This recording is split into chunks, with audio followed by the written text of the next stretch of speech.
నమస్తే image news కి స్వాగతం. నా పేరు యశ్వంత్. కొత్తపేట నియోజకవర్గం ఆత్రేయపురం మండలం వాడపల్లి గ్రామంలో వేంచేసిన చెందిన స్వరూపుడు కోనసీమ తిరుమల 7 శనివారాలు 7 ప్రదక్షిణలు వెంకన్నగా అఖండ ఖ్యాతి గాయించిన శ్రీదేవి భూదేవి సమేత వెంకటేశ్వర స్వామి వారి దర్శనానికి శనివారం ఏకాదశి పర్వదినం సందర్భంగా వేకువజాము నుంచి అత్యధిక సంఖ్యలో భక్తులు పోటెత్తారు. స్వామివారికి సుప్రభాతం సేవ, స్వామివారి తొలి హారతితో గోవిందుని దర్శనాలు మొదలయ్యాయి. భక్తులు మాడవీధుల గుండా గోవిందనామ స్మరణ చేస్తూ 7 ప్రదక్షిణలు చేసి స్వామివారిని దర్శించుకొని భక్తులు తమ మొక్కులు తీర్చుకున్నారు. భక్తులకు ఎటువంటి అసౌకర్యాలు కలగకుండా ఆలయ ధర్మకర్తల మండల చైర్మన్ మధునూరి వెంకటరాజు, ఆలయ కార్యనిర్వహణాధికారి ఉప కమిషనర్ నల్లం సూర్యచక్రధర్రావు అన్ని ఏర్పాటు చేశారు. స్వామివారిని సుమారు ఈరోజు 80,000 మందికి పైగా దర్శించుకున్నారు.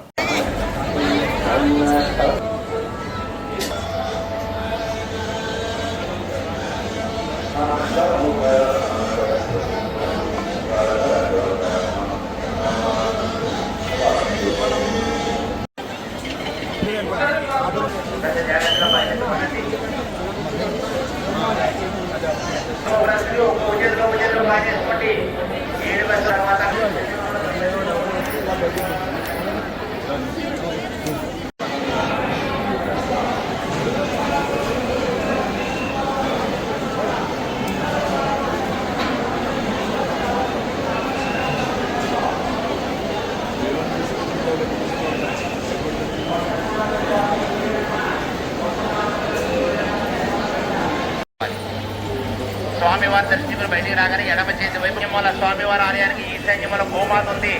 గోవిందుడి సన్నిధిలో గోమాత ఒక ప్రదర్శన చేయండి. పక్కనే పరమాత్ముడు ప్రతిమ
రాము కాబట్టి